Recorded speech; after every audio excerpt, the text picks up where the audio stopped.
तो क्या होता है, इफ़ यू हैव सिबलिंग्स तो आप क्या करते हैं, 2 चीज़ें लेके आते हैं। तो क्या होता है, वहाँ से आप 2 चीज़ें 2-2 चीज़ें, या घर में 3 बच्चे हैं तो 3 चीज़ें आ रही हैं। कई बार आपके फाइनेंशियल स्टेटमेंट वैसे नहीं होते हैं जिसकी वज़ह से आप चाहते हो बट नहीं कर पा रहे, बट बच्चे की तो आपने आदत डाल दी। देखिए, हम ना परफेक्शनिज़्म पे काम करने लग जाते हैं कि नहीं, दूसरे का बच्चा ऐसा कर रहा है तो मुझे भी ऐसा करना, मेरे बच्चे को भी ऐसा करना चाहिए, या वो ऐसी पेरेंटिंग कर रहे हैं तो हमें भी ऐसा करना चाहिए। आपके अंदर पेशेंस खत्म होने लग जाता है। अगर आपको किसी ने डाँट दिया है या कुछ बोल दिया है, नहीं करना है, तो बच्चा एकदम से इरिटेट हो जाएगा। कई बार एग्रेसिव हो जाते हैं कि नहीं, क्यों नहीं करना है, चिल्लाने लग जाते हैं बच्चे, इरिटेट होने लग जाते हैं कि नहीं, मुझे करना है, करना है, करना है। तो you start questioning your own self कि मैंने सही पेरेंटिंग करी है या नहीं करी है। बच्चा क्या आंसर कर देगा, नहीं किया तो क्या होगा, तो मतलब I have to face certain things. तो उसकी वजह से आप मोर कॉन्शियस होने लग जाते हो। हेलो दोस्तों, welcome to Bhavna Sidhu podcast. आज हमारे साथ हैं दिल्ली एनसीआर की best psychologist Mrs Divya Pandey. Mrs Divya Pandey, स्वागत है आपका भावना सिद्धू पॉडकास्ट पर। Thank you so much, thank you for having me here. तो आज हम मिसेस दिव्या पांडे से बात करेंगे पेरेंटिंग के बारे में और एक मेंटली हेल्दी बच्चे को कैसे रेज किया जाए इस बारे में। तो मिसेस दिव्या पांडे, सबसे पहले तो आप अपने बारे में कुछ बताइए कि आपका साइकोलॉजी में इंटरेस्ट कैसे आया और कैसे आपने अपनी जर्नी स्टार्ट की। ओके, सो मेरे पेरेंट्स से मैं स्टार्ट करूँगी। मेरे पेरेंट्स ने मुझे हमेशा एक फ्रीडम दिया कि बेटा, तुम्हें जो लाइफ में करना हो, जो मन करे वो करो। So very liberal parents. तो मेरा थॉट प्रोसेस यहाँ से शुरू हुआ due to my parents support. तो मुझे लाइफ में ना कुछ हमेशा ऐसा करना था, मुझे लोगों की हेल्प करनी है। एंड जब मैं देखती थी अपनी सोसाइटी में कि लोगों को काफ़ी चीज़ें हैं which is uneasy for them, and आप अपने घर में ही देख लेते हो, अपने रिलेटिव्स को देख लेते हो। सो उस मोमेंट पे उनको ऐसा लगता था कि साइकियाट्रिस्ट के पास जाना, क्योंकि जब मैं छोटी थी तो साइकियाट्रिस्ट तब ज़्यादा चलते थे, साइकोलॉजिस्ट का इतना ज़्यादा लोगों को अवेयरनेस नहीं थी।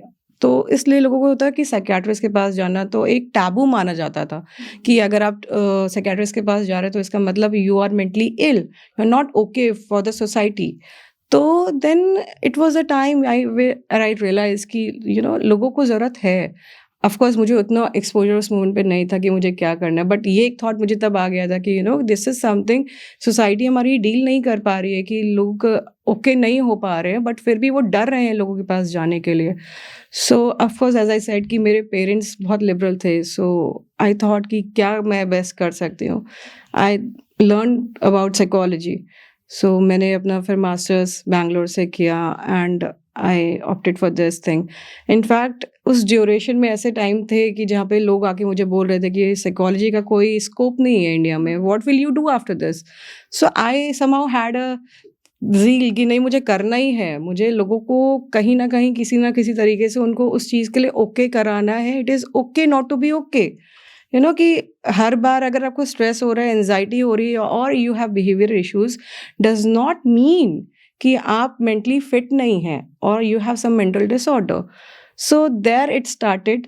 एंड बैंगलोर से मैंने अपनी पढ़ाई की हुई है, सो मुझे 10 साल से ज़्यादा का हो गया है इस फील्ड में। और आपने काफी लंबे टाइम तक बच्चों के साथ भी काम किया है। जी जी। ओके, आप जब मुझे ये बात बता रही थी तो इसमें मुझे एक चीज़ याद आई कि जैसे साइकोलॉजिस्ट के पास जाने से पहले लोग इतनी सारी चीज़ें ट्राई करते हैं कि हम एक जिम जाना शुरू कर दे, एक हेल्दी डाइट लेना शुरू कर दे। दे डोंट रियलाइज कि प्रॉब्लम कहाँ पर है। Exactly, see it is again about the mindset. लोगों को लगता है, जैसे मैंने बोला ना, कि अगर आप साइकियाट्रिस्ट के पास जा रहे हो, या पहले तो साइकियाट्रिस्ट का ही रोल होता था, साइकोलॉजिस्ट बहुत लेट आया। Post covid people have realise कि psychologist are something we have to reach out to them. आप लेबल नहीं हो पा रहे हो उस चीज़ से, अपने आप को बचा रहे हो कि हाँ, मतलब लेबल नहीं करना चाहते हो कि you are not okay, so इसलिए वो बचा रहे थे। But post covid people have realise कि it is at most important at this time कि आपको जब अगर स्ट्रेस हो रहा है, ऐसी सारी चीज़ें हो रही, तो you should reach out. People do not want to go out and say their things easily कि नहीं, ऐसा होता है कि नहीं, छोड़ दो, चल जाएगा चल जाएगा। बट चलने के बाद ऐसा होता है कि वो नहीं चल पा रहा है। ऑफ कोर्स ये सारी चीज़ें क्या होती हैं, मोमेंट्री होती हैं। जैसे ही आप इन सब चीज़ों से फ्री होगे ना, it will come back to you. You need your reframing of thoughts.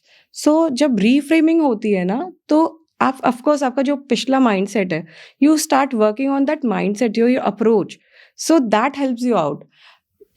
We do say कि आपको ऐसा करना चाहिए, यू नो, जिमिंग, एक्सरसाइज और do something that you like, but उसके लिए अप्रोच क्या है, आप कितना रिग्रेसली उसको फॉलो कर रहे हैं, क्या है उसके बाद का mindset, so that creates an impact. और जो हम एक बहुत ही सेंसिटिव टॉपिक पर बात करने वाले हैं, पेरेंटिंग पे और चाइल्ड्स की मेंटल हेल्थ पे, उस पर तो पेरेंट्स मेरे को लगता है ले ही नहीं पाते हैं, इस बात को एब्जॉर्ब ही नहीं कर पाते हैं कि हमें यहाँ पर भी कुछ मतलब वर्क करने की कोशिश है। They were like my kid is perfect, I am doing the perfect parenting. ये तो बहुत इशू होता है, एंड क्योंकि पेरेंट्स में एक्सेप्टेंस नहीं है, सबसे बड़ी प्रॉब्लम यहाँ पे आ जाती है कि if you are not okay, if your child is not working fine, देखिए हम ना परफेक्शनिज्म पे काम करने लग जाते हैं कि नहीं, दूसरे का बच्चा ऐसा कर रहा है तो मुझे भी ऐसा करना, मेरे बच्चे को भी ऐसा करना चाहिए, या वो ऐसी पेरेंटिंग कर रहे हैं तो हमें भी ऐसा करना चाहिए। बट उसमें देखो, कोई भी इंसान परफेक्ट नहीं होता, या कोई भी स्टाइल परफेक्ट नहीं है। हम बोल सकते हैं कि आप जो कर रहे हो वो परफेक्ट है, क्योंकि आप जब तक उसको लेके बैठोगे ना, आप हमेशा एक स्पिरिट में रहोगे कि नहीं, मुझे इससे बेटर करना है, इससे बेटर करना है, या इस थॉट में रहोगे इनसे तो बेटर मैं कर ही रहा हूँ। तो वहाँ पे बड़ा बीच वाला प्रॉब्लम आ रहता है, वो बैलेंस नहीं बन पाता है, और पेरेंट्स एक्सेप्ट नहीं करना चाहते कि अब जैसे स्कूल में कुछ काम मिला, एंड ऑफ कोर्स उनको चाहिए कि उनका बेटा या बेटी पीछे ना छूट जाए, तो वो क्या करते हैं, देखा बेटी को बोला कि ये कर लो, बच्चे का मन नहीं है, बच्चा बोल रहा है नहीं मुझे नहीं करना है, एंड यू आर लाइक कि अरे अब इसने नहीं किया तो मेरा नाम खराब हो जाएगा, यू नो, वो बाकी बच्चों से पीछे रह जाएगा। लेट हिम और लेट द चाइल्ड रियलाइज कि हाँ, नहीं करेगा तो नहीं करेगा, उसके साथ प्रॉब्लम होगी। You should be emotionally available and make the child learn. But क्योंकि आपको एक्सेप्टेंस नहीं है कि अगर बच्चा पीछे रह गया, क्योंकि आप खुद इस कॉम्पिटिटिव जोन में जी रहे हो, और उसमें फिर वो टीचर्स को ब्लेम करते हैं कि हाँ। टीचर्स होमवर्क ही ऐसा देते कि बच्चे कर नहीं पाते और हमें करना पड़ता है। एग्जैक्टली। सो अब क्या हो रहा है आज के टाइम में ना, पेरेंट्स के पास खुद के पेशेंस नहीं है, क्योंकि उनके पास अपनी इतनी सारी चीजें हैं लाइफ में, अपने कमिटमेंट्स हैं, अपनी प्रायोरिटीज है। So what they do is they start doing their child's work so that वो पीछे ना छूट जाए। बट अगर हम लॉजिकली बात करें इसके लिए, आप काम तो कर दे रहे हो। राइटिंग भी कई बार मैंने देखा है, लोग क्या करते हैं, थोड़ा सा ऐसे ऐसे करके ना चेंज करके, so that teacher should not understand कि बच्चे ने किया या पेरेंट ने किया। बट कॉन्सेप्ट वाइज तो बच्चे को ही आना चाहिए ना। जब अगर कभी कुछ क्वेश्चन पूछ दिया गया क्लास में, चाइल्ड इज नॉट अवेयर, फिर बच्चे को इनसिक्योरिटी होगी कि वो तब वहाँ पे वो चीज़, वो जो आपने चैलेंज पहले बचा लिया, वो चैलेंज तो फिर से आ गया कि बच्चे को पता ही नहीं है, आपने तो काम कर दिया, बट ही और she is not aware about the concept only, क्या आंसर करेगा? तो मेरा सबसे पहले जो एक क्वेश्चन है कि आज के ज़माने में जो पेरेंटिंग है, उसमें ऐसे क्या चैलेंज है जो पहले के ज़माने में नहीं होते थे? ओके, सो पहले देखिए, अभी आज के टाइम में देखा सब पेरेंट्स वर्किंग है, both the parents are working, right. पहले के टाइम में एटलीस्ट एक ये था कि single only one parent was working, या बहुत कम ऐसी फैमिलीज थी जिसमें दोनों लोग वर्किंग थे। पहले न्यूक्लियर फैमिली का इतना कॉन्सेप्ट नहीं था, अभी क्या है, न्यूक्लियर फैमिलीज हैं।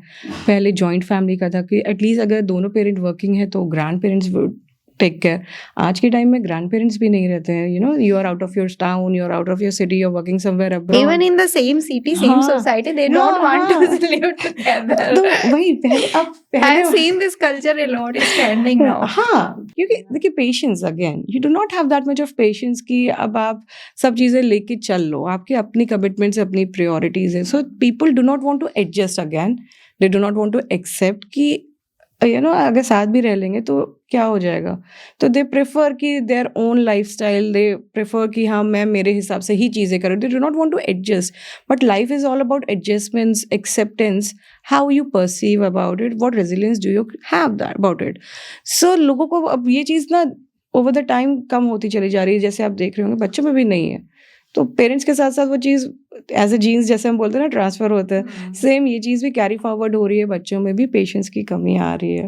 एंड उनका माइंडसेट ही ये रहता है कि अपना ठीक है, ऐसे ही चलता है। आपने बताया कि आज के जमाने में कि आप सिंगल पेरेंट्स है, ऐसे मतलब पेरेंट्स के साथ न्यूक्लियर फैमिली आप रह रहे हो, तो मुझे उसमें एक चीज और लगता है, न्यूक्लियर फैमिली में भी आपको पेरेंट्स का टाइम नहीं मिल रहा है, आप मेड्स के और बेबी सिटर्स के भरोसे ऑफ कोर्स बड़े हो रहे हैं। देखिए, कई बार ऐसा होता है कि बच्चे जो होते हैं, जैसे अब जब दोनों पेरेंट्स वर्किंग हैं, तो इधर बेबी-सिटर्स रहते हैं या बच्चे को कई बार आप जब वो थोड़े से बड़े हो जाते हैं, तो आप बोल देते हो कि बेटा तुम अपना एडजस्ट कर लेना, देख लेना, खाना-वाना का आपने कर दिया है ना, उसके बाद बोल के आगे कि ये सारी चीज़ें हैं, ये कर लेना।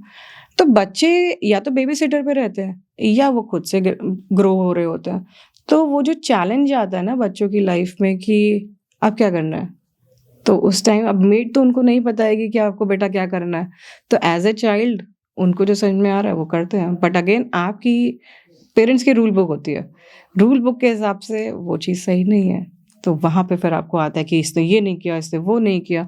तो वर्किंग होने के कुछ अपने ड्रॉबैक्स तो हैं ही हैं और फैमिली का जो आज इवोल्यूशन अलग तरीके से हुआ है कि न्यूक्लियर फैमिलीज़ पे ज़्यादा आ चुके हैं सब लोग। ऑफ कोर्स वर्किंग पेरेंट्स का होता है कि आपको कहीं बेटर उसकी लाइफ़स्टाइल के लिए you go out. We can not say कि आप जो कर रहे हो वो गलत हो, वो ऐसा भी नहीं है। You have to grow in your life. But उसका कहीं न कहीं इम्पैक्ट बच्चों में देखने को मिलता है। तो ऐसे में पेरेंट्स के लिए क्या टिप्स हैं? Yes, so of course working parents के पास वीकेंड का टाइम होता होगा, सैटरडे, संडेज़, कुछ पेरेंट्स का संडेज़ ही ऑफ रहता है। सो पहले तो ये है कि पेशेंस लाना बहुत ज़रूरी है। पेशेंस लेके आएँगे ना तो बच्चों की बात को समझ पाएँगे, उसको समझा पाएँगे। अब बच्चे ने अगर कोई गलती करी है, आप ही स्ट्रेस्ड आउट हैं कि इसने ये गलत कर दिया, ऐसा क्यों कर दिया? आपको देख के बच्चा और स्ट्रेस आउट हो रहा है। तो डेवलप पेशेंस, जो भी टाइम है स्पेंड इफेक्टिवली। ऐसा नहीं होना चाहिए कि आप बोल रहे हो बेटा ये कलर कर लो, ये कर लो और आप क्या कर रहे हो, फ़ोन देख रहे हो या टीवी देख रहे हो, अपनी चीज़ों में ऑक्यूपाइड हो। So give that time, develop that communication, develop that emotional availability कि बच्चा आपके पास आ सके कि कि I am not feeling good या आज मेरे साथ ऐसा हुआ। सो वो कम्युनिकेशन, टाइम, इन सब चीज़ों पे ही डिपेंड करता है। ओके। और जो आपने फैमिली स्ट्रक्चर की बात की कि सिंगल पेरेंटिंग का हो गया है, पहले दादा दादी के साथ रहते थे, तो इससे बच्चों पे क्या इफ़ेक्ट देखने को मिल रहा है कि आज की जनरेशन के बच्चों में और पहले की जनरेशन के बच्चों में आपको क्या इफ़ेक्ट? अगेन आज के टाइम में थोड़ी शेयरिंग, जितना मैं समझ पा रही हूँ बच्चों में शेयरिंग का बड़ा इशू आता है कि पहले, और एक और चीज़ का भी इशू जो पहले भी था और आज भी है कि इनसिक्योरिटीज़, कि बच्चे do not understand the value of sharing और वर्थनेस।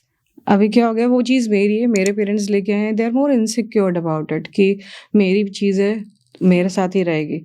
तो क्यों रहेगी?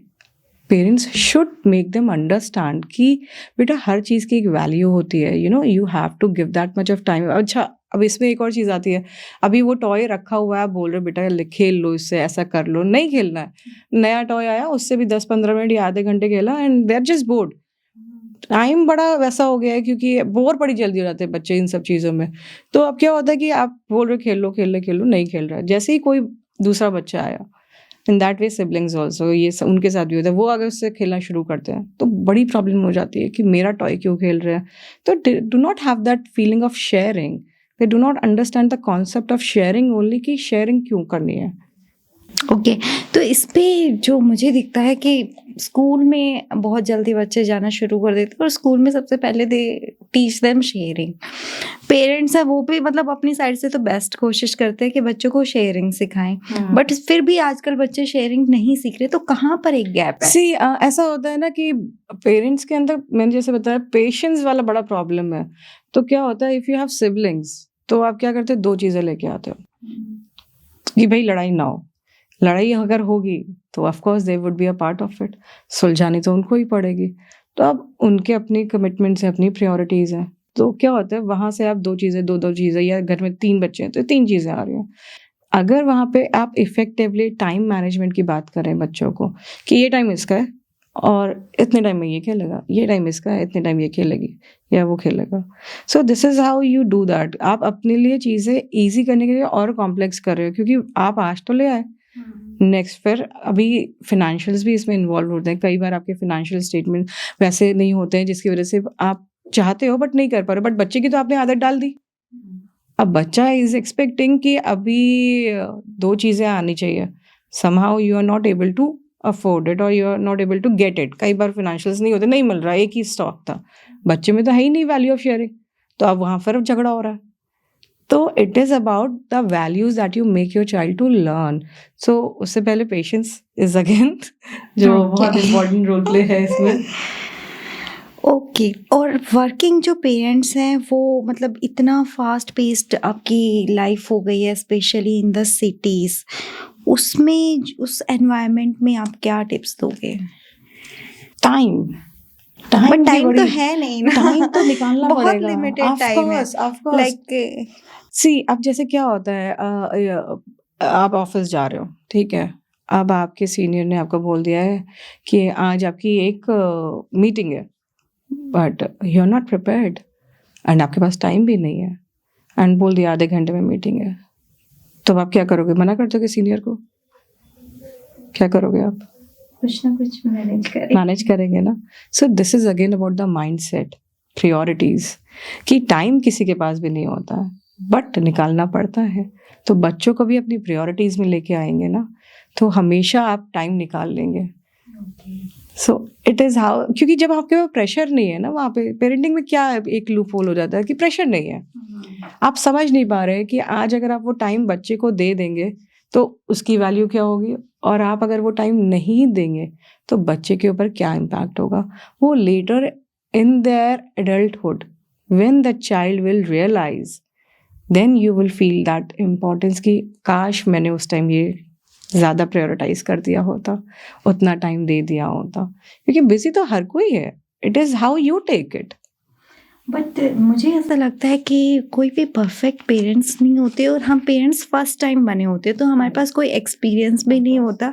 इनफैक्ट मुझे ऐसा लगता है कि प्रेगनेंसी में कुछ ऐसे कोर्सेज होने चाहिए, how to raise a child, that kind of, ताकि आप थोड़ा सा प्रिपेयर्ड रहो। बट नहीं होता, हम फर्स्ट टाइम पेरेंट्स बने हैं, आप उस पे बच्चे पे पूरा एक्सपेरिमेंट ही कर रहे हो। सेकेंड टाइम तो हो सकता है सेकेंड बेबी के साथ आप थोड़ा कुछ सीख गए हो। तो ऐसे जब हम बच्चे को रेज करते, is there like any signs and symptoms कि आपको इनका ध्यान रखना चाहिए, that you are doing it, मतलब अच्छी पेरेंटिंग आप कर रहे हो, आपका बच्चा मेंटली एंड इमोशनली एक स्ट्रॉन्ग बेबी को आप रेज कर रहे हो? Is there any sign and symptom you should be like careful about that? See, it is not about the sign and symptoms. It is again about your overall thing, how you feel about yourself. Generally ऐसा देखा जाता है कि happy parents जो होते हैं, they raise their child to be a happy child. आप चीज़ों को अपनी लाइफ में चीज़ों को कितनी ईजी तरीके से ले रहे हो, प्रॉब्लम्स को कितनी ईजी तरीके से ले रहे हो। See pregnancy is something the beginning of the motherhood, है ना। और of course the mother goes through a lot, मतलब कितने सारे बॉडीली चेंजेस होते हैं, देन बिहेवियरल चेंजेस होते हैं, and after pregnancy there comes the postpartum thing. So वो सारी चीज़ों को ओवरकम करते हुए women becomes the mother. Same way with the parent, father, उनके लिए ऑफ कोर्स 9 मंथ्स हम एक्सक्लूड कर लेते हैं, बट उनके लिए भी काफ़ी चैलेंजिंग फेज वो हो सकती है। बट उस चीज़ को आप कितना समझ पा रहे हो, कितने इमोशंस को समझ पा रहे हो। अगेन थिंकिंग अबाउट कि मुझे अपनी लाइफ में हमेशा गोल्स होते हैं ना, कि मुझे मेरा बच्चा कैसा करना है या क्या चाहिए मुझे। तो आप कई बार अपनी मिस्टेक से ये देखते हो, जो अपने लाइफ के अपने स्ट्रगल्स होते हैं, कि मुझे ये तो नहीं चाहिए मेरे बच्चे में, तो आप वो चीज़ें साइड लाइन करते हो कि ये तो नहीं होना चाहिए, तो आप वैसे काम करने लग जाते हो कि आपके जो अपने स्ट्रगल्स से, तो उस चीज़ को पूरा करना चाहते हो कि ये इन अ वे मुझे ये करने ही करने हैं। सो इसके लिए कोई साइंस एंड टेक्नोलॉजी नहीं है। It is about the emotions, it is about the approach, the mindset that you are having. If you are like कि नेग्लिजेंट थॉट है कि हाँ ठीक है, बच्चा है तो हो ही जाएगा, पल ही जाएगा, सब लोग हैं, तो ऑफकोर्स फिर बच्चा वो आपके भरोसे नहीं है, फिर वो सबके भरोसे है, राइट। तो अब उस बच्चे के माइंडसेट क्या हो रहा है, वो अगेन वो सबके भरोसे है। हाउ क्रूशियल इट इज़ कि आप ये सोच रहे हो कि बच्चा सब ने बोला है तो कर लिया, बाकी सब देख लेंगे। No, but what is the role of you being a parent? What is that thing जो वो आपसे सीखेगा या सीखेगी? तो अगर आप अपने उसके सामने हेल्दी रिलेशनशिप शो कर रहे हो, हैप्पीनेस है, पीस है, ऑफ कोर्स लाइफ में प्रॉब्लम्स होती हैं, there is no person in the world universe जिसकी लाइफ में प्रॉब्लम्स ना हो, but there is nothing called perfectionism के पीछे नहीं भागना चाहिए. सो अगर आप उस माइंडसेट से है ना कि happiness, peace is something that we want in our life and we want to give that happiness to our child to, तो उसका अलग इम्पैक्ट होता है. और जब व्हेन वी से कि यार सब देख लेंगे, तो उसका अलग इम्पैक्ट होता है. So it is about how how important it is for you कि बच्चों के लिए मुझे क्या करना है. आपका माइंडसेट बहुत मेजर रोल प्ले करता है उसमें. और एक बच्चा अगर इमोशनली स्ट्रेस फील कर रहा है, लाइक बच्चे रोते हैं, टेंट्रम्स शो करते हैं, बट आई हैव सीन कि कुछ बच्चे कुछ ज़्यादा ही टेंट्रम शो करते हैं, कुछ ज़्यादा ही रोते हैं. ऐसे में फिर पेरेंट्स के लिए क्या एडवाइस है, how to tackle them? Exactly जैसे आपने कई बार सुना होगा ना, कुछ बच्चे रोते हैं तो उनके लिए क्या, रोना बंद करो, रोना बंद करो, रोते नहीं है, रोते नहीं है. बट क्यों नहीं रोता? रोना चाहिए ना. रो के आप रिलैक्स करते हो अपनी बॉडी को, आप शांत हो जाओगे, आपका इमोशन निकल जाएगा. When you suppress it, it comes back with a more bitter emotion, right. पहली बात तो ये होती है कि जैसे जो ये बच्चे होते हैं ना, हम बड़ा लेबल कर देते हैं कि बच्चा तो ये तो रोता रहता है, ये तो बड़ा ये करता है, या ये चीज़ें तोड़ देता है. तो वो सुन रहा है बच्चा, या सुन रही है कि हाँ मेरे बारे में बात हो रही है. तो what we are doing, we are labelling the child. We should not label the child. अगर हमें पता है ये उसकी शॉर्टकमिंग है, तो उस शॉर्टकमिंग को हम कैसे बेटर वे में कर सकते हैं. जनरली क्या होता है ना, पेरेंट्स या कोई रिलेटिव भी बोल देता है कि अरे ये तो ऐसे ही करता है. पेरेंट्स भी हाँ में हाँ मिला देते हैं, बच्चे का तो ये हो रहा है, हाँ मैं ऐसा ही हूँ. तो वो उस बिहेवियर पे काम नहीं करता है. उसको लगता है हाँ जब मैं ऐसा हूँ तो मैं ऐसा ही हूँ, ठीक है. वो हमेशा एलिवेट हो जाता है, वो उससे कम नहीं होगा, हमेशा एक स्टेप नेक्स्ट स्टेप बढ़ता ही चला जाएगा. देन यू स्टार्ट कंप्लेनिंग कि अरे बच्चा तो ऐसे कर रहा है. But what steps did we took and what we have done? We never look upon certain things that we have done in the past. आज जो हो रहा है वो हो तो इसीलिए रहा है क्योंकि पास्ट में आपने ऐसा बोला है. अगर हम ये बोलते कि अरे ये तो बहुत स्मार्ट चाइल्ड है, रोना रोना तो हर कोई रोता है, आप अपने बच्चे को ही सपोर्ट करते कि हाँ रो रहा है तो क्या हो गया, हर कोई रोता है, हम सब रोते हैं. तो रोने को हम क्यों न्यूट्रलाइज नहीं कर सकते, क्यों हम कॉमन नहीं कर सकते कि रो सकते हैं, it is good to cry. तो अगर वो रो रहा है या कम बात कर रहा है, why are we labelling it? उसका बिहेवियर है, वंस आप उसको पुश करो कि हाँ उसका बिहेवियर है, उसको टाइम लगता है लोगों के साथ बात करना, but he is a very good person या वेरी गुड चाइल्ड. उसकी वैल्यूज बताइए आप तुरंत कि बच्चा ये इस चीज़ में अच्छा है, इस चीज़ में अच्छा है, तो उसके अंदर भी एक कॉन्फिडेंस आएगा कि हाँ मेरे अंदर ये है, मेरे अंदर ये. एंड जो वो रिलेटिव्स हैं या लोग हैं जो बात कर रहे हैं कि ऐसा है, दे विल ऑल्सो लिसन कि हाँ ऐसा है. तो you should always support, this is what we say emotional availability. You should always support your child in their emotional time. कि जब इमोशंस होते हैं ना बहुत हाई पे होते हैं, तो डू नॉट अंडरस्टैंड कि क्या करना क्या है, प्रोसेस नहीं कर पा रहे होते. So you should be emotionally available for the child कि नहीं we are there. So when you push your child in a positive way, you would see a better outcome. Okay, एक जो एज ग्रुप होता है बच्चों का 1 year से लेकर 3 ईयर तक, जब तक उनका पूरा कम्युनिकेशन स्टाइल डेवलप नहीं हो जाता, एक बार वो कम्युनिकेट करने लग जाते हैं तो आजकल मुझे लगता है बच्चे इतने कॉन्फिडेंट होते हैं कि वो अपना थॉट प्रोसेस बहुत कॉन्फिडेंटली रखते हैं कि मम्मा ये नहीं हमें अच्छा लग रहा है, ये नहीं. बट ये जो 1 to 3 ईयर्स है, इसमें बोलते हैं कि बच्चे का ब्रेन बहुत डेवलप होता है, उसमें वो कम्युनिकेशन भी आपको क्लियर नहीं कर पाते हैं. तो ऐसे में पेरेंट्स कैसे समझें कि इमोशंस, कि बच्चा क्या फील कर रहा है? इट इज क्योंकि देखिए इमोशंस ऐसे होते हैं ना जो डे वन से होते हैं. The ones the child is born, रोना, जैसे बच्चा रोता है क्या करता है, पैदा होता है वैसे वो रोता है, ठीक है. तो पैदा होने के बाद से ही इमोशंस डेवलप्ड होते हैं, ठीक है.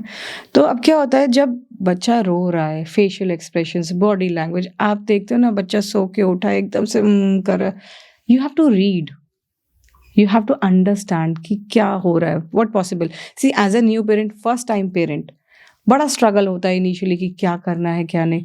ऑफकोर्स ओवर द ईयर 1 साल के बाद इतना आ जाता है कि बच्चा कम्युनिकेशन में आने लग जाता है, 1 वर्ड्स, बैबलिंग साउंड, सारी चीज़ें आने लग जाती हैं.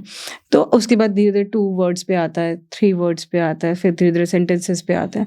एक्सप्रेशंस साथ में और डेवलप हो रहे होते हैं और एडवांस स्टेज पे जा रहे होते हैं. जहाँ थोड़ी स्माइल होती है वहाँ थोड़ी और बड़ी स्माइल आती है. दे स्टार्ट रिकग्नाइजिंग कि हाँ ये कौन है, ये फादर है, ये मदर है, ये मेरे ग्रैंड पेरेंट्स हैं या मासी है, जो भी है। तो अगेन ये इमोशंस पे होता है, बच्चे के इमोशंस को आप कितना रीड कर पा रहे हैं, उसके फेशियल एक्सप्रेशंस को, उसके बिहेवियर्स को कितना रीड कर पा रहे हैं। जो बच्चे कई बार ऐसे करते हैं, कुछ नई लैंग्वेज मिली तो वो पॉइंट करना शुरू कर देते हैं, दे टॉक इन जेस्चर्स कि if they want water, bottle वहाँ रखिए, they like, then you should make them learn water, पानी, पानी चाहिए। दे स्टार्ट डेवलप, क्योंकि उनकी वोकैबुलरी नहीं होती ना, वोकैबुलरी तो हम ही डेवलप कराते हैं। तो जब हम उन्हें पॉइंट करते हैं कि अच्छा ये पानी, पानी चाहिए, तो हाँ पानी, हाँ पानी, हम खुद ही आंसर करेंगे, हाँ पानी, हाँ पानी, पानी। तो this is how make the child to learn about the words, the vocabulary जो वो डेवलप करते हैं। So you should always focus उनके बिहेवियर लैंग्वेज पे, उनके जेस्चर्स पे, उनके इमोशंस पे, कि वो क्या सीक आउट कर। थोड़ा सा इसमें टाइम ज़रूर जाता है, तो बट येस ऑफ कोर्स, क्योंकि आपके लिए भी बड़ा नया हो रहा होता है, बट पेशेंस अगेन नहीं होता कि क्यों परेशान हो रहा है, क्योंकि बहुत जल्दी पैनिक कर जाते हैं। बच्चा अगर बहुत ज़्यादा रो रहा है तो क्यों रो रहा है, ऐसा क्या हो गया, then start rather than getting panic about it कि एकदम से बहुत रो रहा है, ऐसा हो गया, कुछ तो दिक्कत तो नहीं होगी। रीड द सिम्टम्स नो, सुबह ठीक था, क्या फीड कराया बच्चे ने, क्या खाया, स्टूल कैसे पास हुए, सारी चीज़ें recall everything, then on that basis make an opinion कि हाँ ये पॉसिबिलिटी हो सकता है कि शायद उसको कॉलिक हुआ, या उसने कुछ ऐसा खा लिया which is not digestible to the child. तो read out whether it is again about the behaviour the child is showing, so you should be more observant about it. Okay. और अगर मैं बात करूं आजकल टेक्नोलॉजी की, कि सोशल मीडिया से बच्चे इतने ज़्यादा इन्फ्लुएंस्ड होते हैं, I think after 1 year they are exposed, और 1 ईयर से नीचे भी they start listening rhymes and watching on TV. Social media पे आप हैं, ऑनलाइन इंफॉर्मेशंस आप ग्रैब कर रहे हो, तो उसका जो इम्पैक्ट होता है उस पे बच्चों पे, उसको पेरेंट्स कैसे टैकल करें? See, again, I would say छोटे बच्चों को तो social media should not go on that. ये जो Yes, एक शॉर्ट yes. रील्स वाला Of course, आया है, ये वो तो बच्चे ऐसे बहुत- ऐसे स्क्रॉल करते रहते हैं। This is something a havoc for the child mindset, क्योंकि उससे उसका ना जो स्पैन है कंसंट्रेशन का या फोकस का, वो बहुत कम हो जाता है, बहुत ही कम हो जाता है। अब क्या होता है ना, जैसे कि patience, let's talk about patience, ठीक है। पेशेंस हम लोग को होता है ना, हम लोग कोई मूवी देख रहे हैं ओटीटी पे या किसी यूट्यूब वगैरह पे, किसी पे भी देख रहे हैं, आया ऐड, हमने स्किप मार दिया, एंड उस पर 2 ऐड है, इट बिकम्स सो फ्रस्ट्रेटेड कि यार क्यों इतने ऐड क्यों देखने हैं। तो same way with the child's mindset, वो तो अब आए हैं, दे आर लर्निंग नाउ। हम तब भी अगर चाहे ना कि नहीं हमें फोकस करना है, हम थोड़ा स्ट्रेच कर सकते हैं, बट चाइल्ड, उसके लिए तो सीधा इम्पैक्ट ही यही आ रहा है, रील्स नहीं पसंद है आगे बढ़ा दिया, नहीं पसंद है आगे बढ़ा दिया, तो फोकस कैसे करेगा। कई बार ऐसा होता है ना कि हमें अपने मन की चीज़ नहीं करनी है, नहीं करने को मिल रही है, बट फिर भी वी आर फोर्स टू। जैसे हम लोग सब्जेक्ट्स उठा लीजिए, हिस्ट्री बच्चों को जनरली नहीं पसंद होती है, अब क्या होता है, पढ़ना पड़ रहा है, बोरिंग हो रही है। तो बोरिंग हो रही है, वो क्लासरूम में तो ऑप्शन नहीं है, बट हाथ में फ़ोन है तो ऑप्शन है। अब कोई ऐसी वीडियो आई जो आपको पसंद नहीं आ रही, आपने तुरंत स्क्रॉल कर दिया, कुछ ऐसा कर दिया। सो पहली बात तो मुझे फ़ोन बच्चों के लिए is not good for their eyes, for their mental brain development, and third thing, उनका फोकस स्पैन कम हो रहा है, which is leading to these days higher level of autism, higher functioning of autism. तो problem ये हो रही है ना, बच्चों को नहीं पता कि उनके लिए सही गलत क्या है। Parents need to understand. अब जस्ट बिकॉज कि they are occupied, they feel कि हाँ बच्चे को थोड़ी देर फ़ोन दे दो तो वो बिजी रहेगा या रहेगी, बट उससे इम्पैक्ट कितना हो रहा है बच्चे के ऊपर, उसकी आई पे कितना हो रहा है, उसके ब्रेन की फंक्शनिंग पे कितना हो रहा है। आपने देखा होगा कुछ बच्चे बड़े बिहेवियर उनके चेंजेस हो जाते हैं, जैसे वो कोई ऐसे वॉलेटाइल गेम खेलते हैं या कुछ ऐसी चीज़ें, बड़ा ही एग्रेसिव बिहेवियर हो जाता है। तो अब पेरेंट्स को बड़ी कंप्लेन है कि बच्चा ऐसे बिहेव कर रहा है, but let's go to past, क्या देखा बच्चे ने, क्या सीखा उस चीज़ से। वोकैबुलरी जो उसकी डेवलप होनी थी वो नहीं हो पा रही है। वोकेबलरी आई हैव सीन कि मतलब अपने आसपास बच्चे, उनका पूरा रील्स वाला वोकेबलरी डेवलप हो गया है।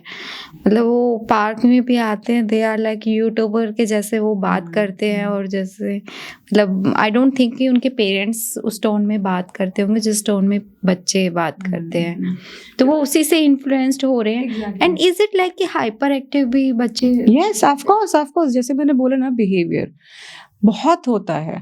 आप अगर कोई ऐसा गेम खेल रहे हो या आप ऐसी कोई वीडियोज़ देख रहे हो, जैसे आजकल ना बड़ा रिएक्शन वीडियोज़ ही बड़े इन हैं आज। बच्चे बड़ा एन्जॉय करते हैं उन रिएक्शन वीडियोज़ को देखने में। अब उसमें कोई गेम लगा हुआ है और उस गेम को देखने के बाद they are giving their own reactions. तो अब बच्चे बड़ा उनके लिए बड़ा ये फैंटेसी वर्ल्ड है। मोर कलर्स, डिफरेंट थिंग्स, अलग चीज़ें हो रही हैं, तो उनको वो बड़ा उस चीज़ में इन्वॉल्व हो रहा है कि अरे ये तो कुछ तो नया है। अब ये नया तो हो गया। Now what they are seeing is they are absorbing too. अब जब एब्ज़ॉर्ब किया है तो वो कहीं न कहीं तो निकलेगा ही।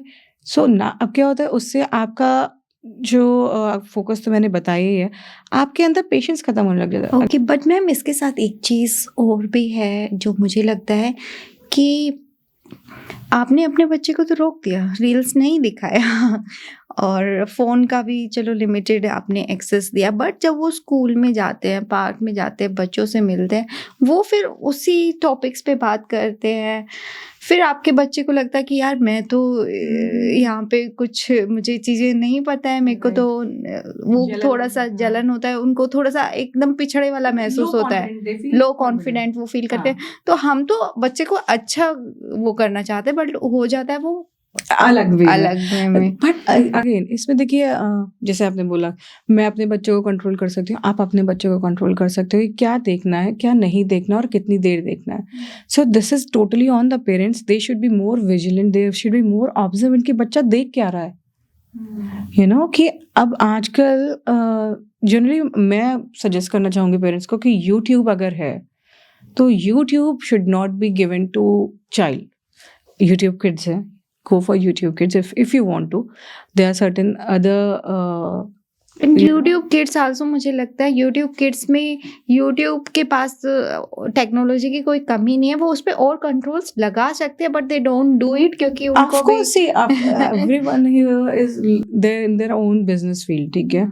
सो अब प्रॉब्लम ये है ना कि ऑब्जर्वेंट विजिलेंट आपको पेरेंटल कंट्रोल लगाना पड़ेगा। इसलिए मैं बोल रही हूँ YouTube kids if compare to YouTube is far better, क्योंकि उस पर क्या कंटेंट आ रहा है, क्या एड रन हो रहा है, it is just independent variable, we can not control such things.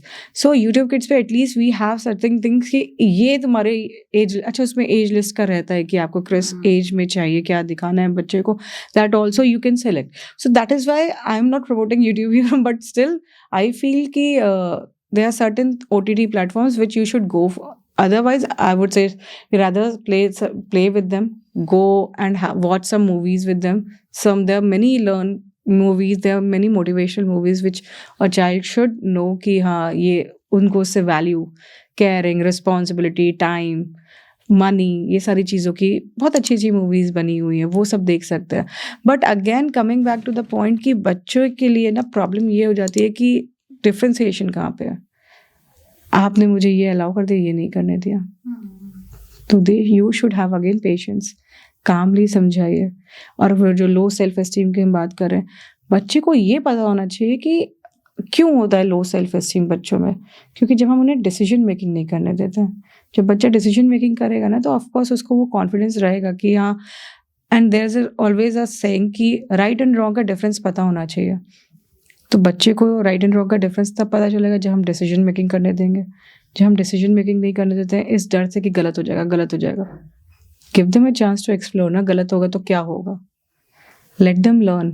We ask child not to make mistakes, but we should always ask everyone to make mistakes, क्योंकि अगर लर्निंग चाहिए तो लर्निंग के लिए तो मिस्टेक्स करनी पड़ेंगे। जब तक आप मिस्टेक्स नहीं करोगे how will you learn. So child should know कि इन्फीरियरिटी कॉम्प्लेक्स में आ जाते हैं कि ऐसा नहीं होता कि आपको वो नहीं आता। दे शुड नो कि मैंने जान के नहीं सीखा, this was not my thing, that is why I am not aware about it. They should always be open up for the communication कि अगर नहीं आता है, चलो हर चीज़ नहीं आ सकती ना, नहीं आता है, they should always be open up कि हाँ now tell me what is it. They should not feel कि I am behind, I do not know about it. They should always be open up for that. अब उसके लिए confidence बहुत important होना चाहिए। Confidence के लिए चाहिए डिसीजन मेकिंग, उसके लिए चाहिए मिस्टेक्स। सो ये एक स्टेप्स हैं। ओके, तो हम जो बात कर रहे हैं कि बच्चों को फ्रीडम देना चाहिए या डिसीजन मेकिंग में वो करना चाहिए, तो एक डिसिप्लिन और फ्रीडम इसके बीच में मतलब आप कैसे बैलेंस करें parents? See, again, it comes with the belief system, the value system, the rules system. Rules हमेशा होने चाहिए हर किसी की लाइफ में और फैमिली लाइफ में स्पेशली, कि कुछ चीज़ें हैं विच इज़ नॉट एक्सेप्टेबल, राइट? जैसे आपने बड़े को रिस्पेक्ट नहीं करी, अब आपको लग रहा है ये तो बड़ा, आजकल की जनरेशन है, ये तो बड़ा कूल है, क्या हुआ मैंने ऐसे बोल दिया, but no, you have to make the child to learn and make them understand कि you have to respect elders, right? Reason, क्योंकि वो हमसे बड़े हैं, they know better, you should listen, क्योंकि बच्चों में भी पेशेंस नहीं है आजकल, सो वो कुछ भी बोल जाते हैं, तो मेक देम चाइल्ड, उसके लिए आपको खुद करना पड़ेगा। तो जब आप खुद वो बाउंड्रीज डिफाइन करेंगे, this is not okay, and if you know that कि अगर बच्चे ने कुछ अच्छा किया है तो यू शुड रिवॉर्ड, तो वो अगेन कंडीशन होगा, उसकी प्रोबेबिलिटी हाई होगी, तो you should develop that rules boundaries in the family life. Okay, rules और बाउंड्रीज़ की हम बात कर रहे हैं, बट आजकल के बच्चे में एक मतलब बहुत ट्रेंड है कि उनको नो सुनने की आदत नहीं है, तो उसमें फिर आप कैसे? सी, नो सुनने की आदत क्यों नहीं है? अगेन, क्योंकि हमने कभी उनको वो over pamper, mostly single child में ऐसा ज़्यादा होता है नहीं, कि ये ऐसा नहीं है सिंगल चाइल्ड में, ये किसी भी बच्चे के साथ हो सकता है, डिपेंडिंग अपॉन कि how they are being treated, right? कई बार देखा होगा सिबलिंग्स में एक बच्चा बड़ा सीधा है, एक बच्चा बड़ा, जिसको हम बोलते हैं कि हाँ सीधा रहता है, और जनरली बड़ा बच्चे को बोलते हैं सीधा रहता है, छोटा बच्चा ये रहता है। So it is not about the only single child, it is about how you are been treated. बड़ा बच्चा होता है, उसके ऊपर रोल्स एंड रिस्पॉन्सिबिलिटीज डाल दी जाती है कि अरे बेटा तुम तो बड़े हो, तुम्हें तो कर लेना चाहिए, तुम्हें तो समझदार होना चाहिए। बस बच्चा है ना वो भी, तो जस्ट बिकॉज कि एल्डर चाइल्ड है डज नॉट मीन दैट कि आप उसके साथ ये करने लग जाओ। छोटा बच्चा है वो मोर पैम्पर्ड, तो मोर पैम्पर्ड, ये सारी चीज़ें नो का, इसलिए मैंने आपसे क्वेश्चन पूछा क्यों। रीज़न यही होता है कि पैम्परिंग बहुत ज़्यादा करी जाती है, निगेटिव बिहेवियर बहुत ज़्यादा कंडीशनड होता है। जैसे आप देख रहे हैं एक बच्चे ने रो रहा है, उसने कुछ मांगा, मना कर दिया एंड वो रोने लग गया। अब रो रहा है तो पेरेंट्स बोल रहे हैं अरे नहीं बेटा हम अगली बार दिला देंगे, ये कर देंगे। अब वहाँ पे वो ही स्टार्ट्स टू रोल ओवर और she starts to roll over, and for you it is becoming now more awkward situation. लोग देख रहे हैं कि बच्चा रोल ओवर कर रहा है, इतना रो रहा है, एंड यू आर लाइक कि नहीं। तो आप लोगों की वजह से क्या करते हो, या खुद की वजह से कि आपको ऑकवर्ड हो रहा है, आप क्या करते हो, वो चीज़ दे देते हो, ठीक है? तो क्या हुआ, नेगेटिव बिहेवियर कंडीशन हो गया, आपने डिमांड पे सप्लाई कर दी, तो वो कंडीशन हो गया। तो अगर वो बच्चा रो रहा था, ऐसा कर रहा था, करने देता, क्या होता, उसको उसके लिए लर्निंग ये होती कि हाँ मैंने रोया, मैंने ये बिहेवियर किया, और उसके बाद आपको और उसको ये रूल कि तुमने अब मिसबिहेव किया है, you will not be getting this also. आपने तो उसके ब्राउनी पॉइंट्स काट दिए, अभी तक जो उसने अच्छा बिहेवियर शो किया हुआ था उसके वो भी कट गए उस बिहेवियर से। तो चाइल्ड विल लर्न कि मुझे ये नहीं करना है, ठीक है? फर्स्ट ये हो गया पॉजिटिव कंडीशनिंग का। सेकेंड आता है जो हमने पहला हमारा था कि बच्चा रोया, आपने बोला नहीं नहीं नहीं नहीं, फिर बाद में लास्टली आपने दे ही दिया, तो क्या हुआ, बच्चे को लगा कि मेरे इस बिहेवियर से मुझे मिल जाता है, अभी तक जब मैं बोल रहा था तो ये मुझे नहीं दिला रहे थे, नेक्स्ट टाइम वो ज़्यादा रोने से ही स्टार्ट करता है। एग्जैक्टली आप मारने लग जाएगा, दूसरों को परेशान करने लग जाएगा, तो आप क्या करोगे, फिर से आप वही चीज़ करोगे। तो वो तो कंडीशनिंग पे कंडीशनिंग, नेगेटिव कंडीशनिंग बार बार हो ही रही है ना, वो रिवॉर्ड्स तो उसको मिल ही रहे। तो वी शुड मेक श्योर कि if the child is showing such tantrums और not listening to you, give them some time out, it's okay, you know, I understand कि you are upset about it, you are not okay with that, I understand, give them some time, take your time out also, क्योंकि आप अभी ये गुस्से में आ चुके हो कि आप देख रहे हो कि लोग देख रहे हैं और आपके लिए एक बड़ा वो लेबलिंग हो जाएगी कि देखो कैसे माँ है, कैसे पिता है, या कैसे पेरेंट्स हैं। तो आपको भी काम डाउन होना पड़ेगा उस स्टेट में to make the child understand कि ऐसे नहीं होता। अगर चीज़ नहीं मिली है, it does not mean that कि ये सारे बिहेवियर्स ओके हैं। You should tell them calmly कि जब गुस्सा आ रहा है तो how do you have to regulate your emotions in a better way. से गुस्सा तो आएगा, इमोशन है, कोई भी इमोशन है, रोना भी आ सकता है, चिल्लाना भी आ सकता है, कुछ भी हो सकता है, बट दे शुड नो ना कि हाउ टू बिहेव। अब आप उस पर ये करते चले जाओगे तो बच्चे तो यही करेगा ना, आपने कुछ बोला, आपने बोला, उसने बोल दिया नहीं, क्योंकि मेरे मन की चीज़ नहीं है तो मैंने तो मना कर दिया। अब आपके लिए बड़ा हो रहा है कि अब मैं कैसे इससे काम करवाऊँ, कैसे बोलूँ? तो you should make your child to know and understand them कि उनके इमोशंस हैं। वो टाइम लेंगे समझने में। उससे पहले आपको अपने इमोशंस को सही से रेगुलेट करना पड़ेगा, पेशेंस रखनी पड़ेगी। Then go and talk to them, make them understand कि ऐसा-ऐसा होता है, ऐसे किया जाता है, इससे बेटर वे में हम ऐसे कर सकते हैं। बट उससे पहले आपको भी वो चीज़ एब्ज़ॉर्ब करके वो चीज़ उन्हें शो करनी पड़ेगी, क्योंकि children generally works on roll modelling technique. आप जो घर में कर रहे होंगे, वो एब्ज़ॉर्ब कर रहे होंगे। ज़रूरी नहीं है कि आप उन्हें बोलें, देखो बेटा मैंने ये किया या बेटी मैंने ये किया। बट बच्चे देख रहे होते हैं, सुन रहे होते हैं और वो एब्ज़ॉर्ब कर रहे होते हैं। तो अपना बिलीफ सिस्टम वैसे ही बनाते हैं। बट जैसे ये तो हो गई बच्चे को रेस करने की बात कि आप उसको ये ना सिखाओ कि आप नो वर्ड सिखा दो, बचपन में ये नो वर्ड भी होता है। बट अब एक जनरेशन है हमारे आसपास जो जिनको अब नहीं सिखाया गया बचपन में no. Now they are like 17-18 years और अब वो बाहर कॉलेज में गए हैं। स्कूल तक भी फाइन था कि उनका काम चल रहा था नो के बिना। अब तो उनको नो सुनना पड़ेगा, तो उनको इश्यूज आते हैं। मतलब मैं देख रही हूँ कि बहुत यंग एज में बच्चे सुसाइड कर रहे हैं। वो प्रेशर नहीं ले पा रहे हैं बाहर पे, किसी ने डांट दिया या फिर ऑब्वियसली बाहर जाके एक बार आप स्कूल से निकल गए, कॉलेज में गए तो सबको फ्रीडम है, इक्वल फ्रीडम है वहाँ पे, तो टीचर्स भी आपको रोकने वाले नहीं। तो वहाँ पे फिर आपको इमोशनली स्ट्रांग होना चाहिए, नो सुनने के लिए तैयार होना चाहिए।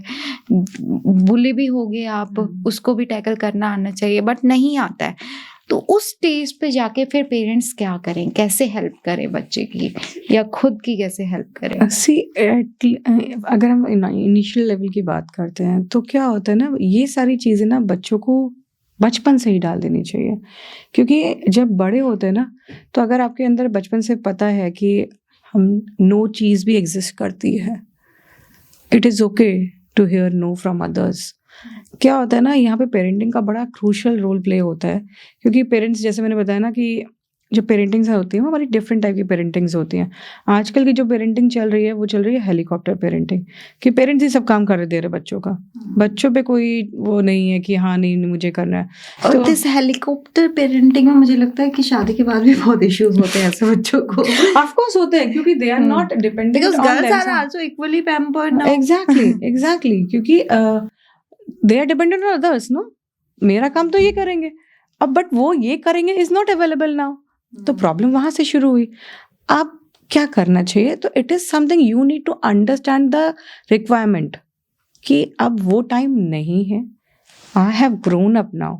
सो अब कुछ बच्चे जो होते हैं वो सीख जाते हैं, कुछ बच्चों के लिए बड़ा डिफिकल्ट हो जाता है उस सिचुएशन से ओवरकम कर पाना। They start questioning their own identity कि मेरी एग्जिस्टेंस क्या है, मैं क्यों हूँ, मैं ये काम नहीं कर पा रहा, वो काम नहीं कर पा रहा। तो पेरेंट्स का अगेन रोल प्ले आता है। They have to be emotionally available, they have to make the child understand कि see, and they have to also accept their mistake कि too much of pampering was not needed, which they have done due to love। ये सारी चीज़ें out of love होती है कि extremely available for everything, बच्चे ने बस बोला and it is just their way। So they should understand कि हाँ, अब I'm not a kid anymore, I have to learn, I have to be okay with no, and I should not be relying on others कि वो मेरा काम करेंगे, क्योंकि what am I think, तो अपने लिए जो वो क्वेश्चन कर रहे हैं ना, तो जब वो काम करेंगे तो वो क्वेश्चनिंग वहीं पे कम हो गया। And they should always have that thing कि yes what I am doing is good for me, should not compare. क्योंकि आप जब कोई इंसान बचपन से करता चला आ रहा है और आज आप कर रहे हो, तो वो प्रोफिशिएंसी में थोड़ा प्रॉब्लम आती है और आप कंपेयर करते हो कि नहीं मैंने ये लेवल नहीं किया, परफेक्शनिज्म। तो again problem, competition, you're not happy about it, you're not having that peace कि आप वो कर रहे हो, तो should not be into that competitive spirit। it has to be like कि yes at least I'm trying, I'm doing good, जो मैंने कुछ नहीं किया था उससे I'm doing it। you should reward yourself, you should praise yourself, get motivated। so it is all about कि how do you deal with such situations। parents role is always there, being emotionally available, supportive। so आप बच्चे को जितना push करोगे कि ठीक है हमसे भी हो गया, हमने भी ध्यान नहीं दिया, but you can do it, we have that trust on you। I know अगर उससे गलती भी हुई है तो भी tell them कि नहीं it is okay, जैसे कुछ बच्चों को डांट नहीं पड़ी होती और एकदम से डांट पड़ जाती है तो उनके लिए बड़ा शॉकिंग हो जाता है कि It happens with me. Like I don't know I was pampered or not, but जब मैं हॉस्टल लाइफ में फर्स्ट टाइम गई 11th स्टैंडर्ड में, and one of my senior, उसको मतलब कुछ मिसअंडरस्टैंडिंग हो गई थी कि मैंने बोला, वो किसी और ने बोला था, मुझे कोई आइडिया भी नहीं था कि मैंने ऐसा कुछ बोला। तो उन्होंने मुझे एक पूरा बैच के सामने उन्होंने मुझे डांटा। अब मेरे को आदत नहीं थी उसका डांटने की, तो व्हाट आई डिड कि मैं अपने रूम में गई, वहाँ पे मैंने नेफ्थलीन बॉल्स लिए और वो खा ली मैंने। तो फिर it was like life threatening, मुझे हॉस्पिटल लेके गया। देन मेरे फादर ने मुझे समझाया, बेटा दिस लाइफ ना इट इज़ वेरी प्रीशियस, और ये एक बार गई तो वापस नहीं मिलेगी। तो वो फिर मुझे ऐसे लगता है कि दैट इज समथिंग कि आपको नो सुनने की आदत नहीं होती, किसी की डांट सुनने की आदत नहीं होती, और आपको फिर वो जब आप because difficult to digest the fact कि मुझे ना कैसे कर दिया, एग्जैक्टली मुझे कैसे डांट दिया। हाँ एग्जैक्टली। तो इट इज ओके, मतलब ये सारी चीजें ना भाई मैंने बोला कि पर्सनालिटी में आपके एडल्टहुड पे दिखती है, बचपन से होती हैं ये सारी चीजें, बट वो सप्रेस्ड होती है। एडल्ट पे क्या होता है, आप अपनी डिसीजन मेकिंग करने लग जाते हैं, तो then comes the real word.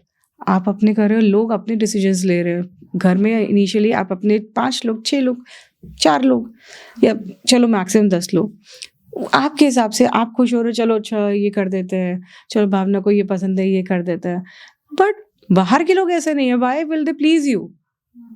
So we should be okay with that factor कि people will not come and will please you for your own things that will make you happy. अपनी खुशी आपको अपने आप से ढूंढनी पड़ेगी। और लोग क्या कह रहे हैं, क्योंकि this word is different and आपको हर कोई सपोर्टिव नहीं मिलेगा। कोई ना कोई आपको बता रहा होगा कि आप में ये कमी है, आप में वो कमी है, आप तो यही सुनते रह जाओगे, आप अपने आप को कंपेयर करते रह जाओगे। तो where is the happiness in your life? So it is in self. When you love yourself, when you have that confidence on yourself कि yes गलतियाँ करी हैं, भले ही मैंने करी है, but I know I can do it. There comes the thing कि you love yourself, you are ready to accept your mistakes, your own self the way you are. It is about कि आपको जब realisation होता है ना introspection के बाद कि yes लाइफ में इतनी गलतियाँ तो नहीं करी होंगी, बट हम हमेशा हाईलाइट करते हैं मेजर गलतियों पे। जब एक कोई छोटा सा इंसिडेंस हमें याद रहता है ना कि हाँ यार ये तो मैंने किया था, इसके लिए तो मुझे ये मिला था। See that happiness, see that expression of your self, the moment वो कैप्चर करने वाला होता है कि see that is the original smile, that is the happiness. So generally में वो याद नहीं रहता, बट हमें हमेशा याद रखने चाहिए अपने achievements. Achievements does not mean कि आपको अवार्ड मिल रहा हो, कोई आप उसमें गए हो, यू नो ऐसा नहीं है। It should not be some financial और something, it could be anything. आज सुबह उठने की हिम्मत नहीं होती, but still I got up, I woke up, I did my things, I was not in mood to do but I did it.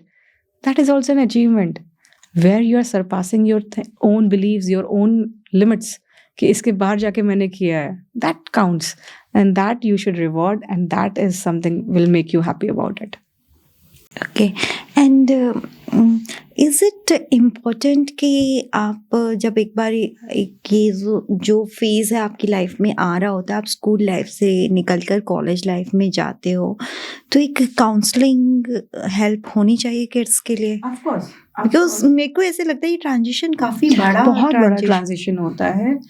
अभी तक आपको देखा जाता है कि आप बच्चे हो, और बच्चों को समझ भी नहीं आता कि वो आगे करें क्या। इतनी फ्रीडम जो मिली है, इसका क्या करें? दिस इज द टाइम बच्चे कंफ्यूज्ड होते हैं, वो एक गलत डायरेक्शन में भी चले जाते हैं, सही डायरेक्शन में भी चले जाते हैं। Right, see again depends upon कि what mindset you are caring. अब फैमिली से कितना सपोर्ट है, आप अपने आप को कितना सपोर्ट कर रहे हो emotionally, right? So counseling to anyhow should be available not only from this transitional age, it has to be from the child, like 3 years. I have kids like 3 years, 4 years, 5 years, low self-esteem kids, very छोटे प्यारे प्यारे बच्चे। तो counseling तो should be available from all the age groups, क्योंकि आपको नहीं पता कि कब किस चीज़ की उनको उस चीज़ की समझ ना आए और वो एक उनके लिए सेटबैक हो जाए। बट मुझे ऐसे लगता है जैसे पेरेंट्स के लिए, जब अगर ये काउंसलिंग वर्ड है ना, इसको बहुत ही नेगेटिव लेते हैं वो।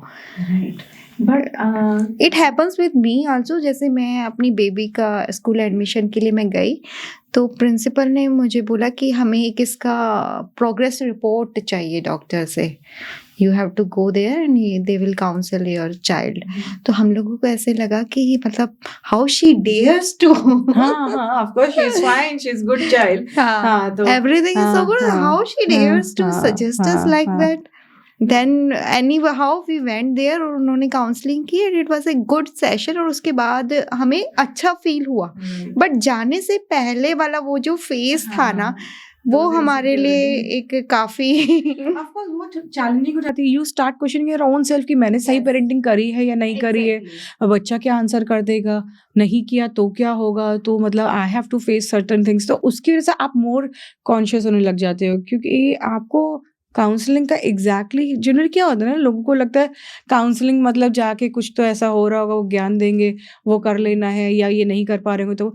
But no, it is an understanding, it is in a communication way where you understand someone and where they're stuck, you give them an insight, right? But लोगों का एक mindset अलग है, but yes, कुछ अब जैसे आपकी अप्रोच चेंज हुई है, there are हाँ, many parents who we have learned कि they just assess your Exactly, child right. कि your आपका बच्चे का डेवलपमेंट किस स्टेज पर है, so Right. that they can उससे आपका बच्चे आगे को का दिक्कत ना हो, क्योंकि अब आप बच्चे को डाल रहे हो उस क्लास में, बच्चा कैन नॉट कोप अप, क्योंकि वो उस चीज का एक्सपोजर नहीं है, बच्चे को do not have the knowledge about it, and your child is lacking behind, देन वो भी एक आपके लिए प्रॉब्लम है कि मेरा बच्चा तो नहीं कर पा रहा। So we do have assessments, we do have therapies, we do have everything about the well-being of the human brain. So again, the mindset, you have changed your mind, you have changed your approach ki you now know the thing ki why it is good, why it is important to go to a psychologist or to get assessed by a psychologist. It is good so that you should know your own traits. कई बार ना हमें पता ही नहीं होती अपनी values.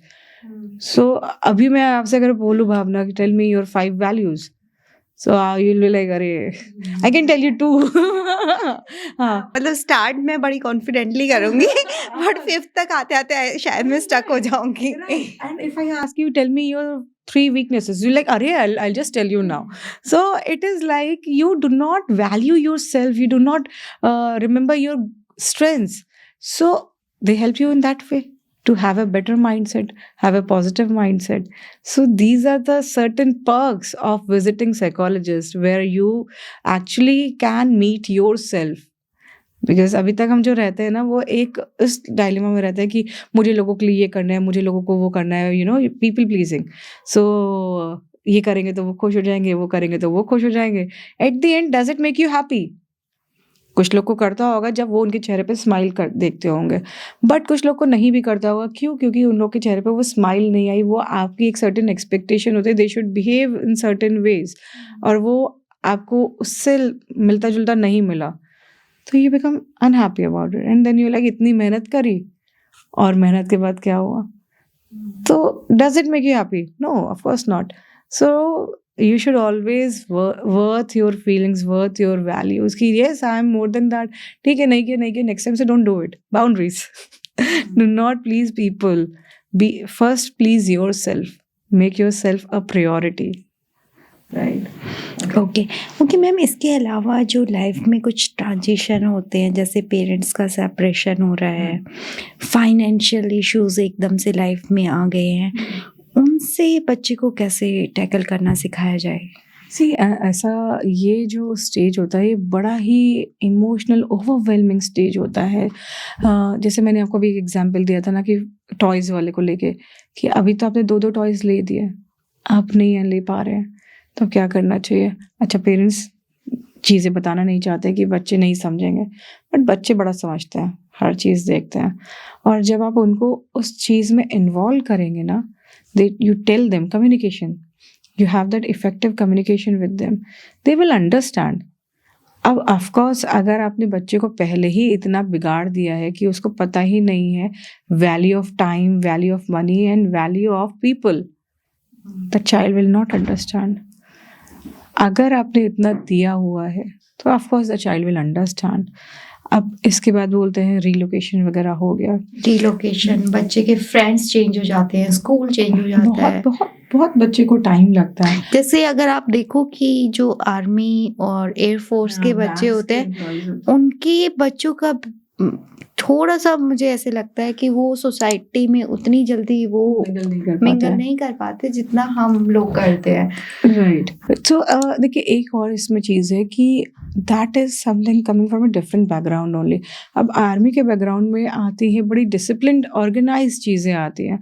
When it comes to civic background, right, तो civic चीज़ों में क्या होता है ना, बड़ा इजी गोइंग चलता है कि यार वही मैं अपने आप को करेक्ट करना चाहूंगी। मैं ये नहीं बोलूंगी कि वो मिंगल नहीं कर पाते, बट उनका बिहेवियर और हमारा बिहेवियर थोड़ा डिफरेंट तो ऑफ होता कोर्स है। Because the thought process. अब आप समझिए हम लोग ऐसा क्यों करते हैं, सर्टेन वे में हम इजी गोइंग हो जाते हैं, कुछ वे में हम बड़े ऑर्गेनाइज्ड भी होते हैं, डिसिप्लिन भी होते हैं, but when it comes to army background, defence background, उनकी चीज़ें बड़ी ऑर्गेनाइज्ड, बड़ी डिसिप्लिन्ड होती है। तो वही चीज़ क्योंकि पेरेंट्स को बच्चों ने देखा, जैसे मैंने बताया ना, रोल मॉडलिंग पे बच्चे डेवलप होते हैं, बच्चे वही देख रहे हैं कि you know organised, discipline, time. So उनके अंदर भी वही वैल्यूज इनकलकेट हुई हैं। वो भी इस चीज़ को प्रायोरिटाइज करते हैं कि भाई my time is everything, you know, ये यहाँ से उठाइए, यही रखनी है। अब when it comes to civic thing, people are but not everyone. So उनके अब बड़ा इजी होता है कि चलो ठीक है, कल देख लेंगे, आज नहीं हो पाया कोई बात नहीं, कल देख लेंगे, कर लेंगे।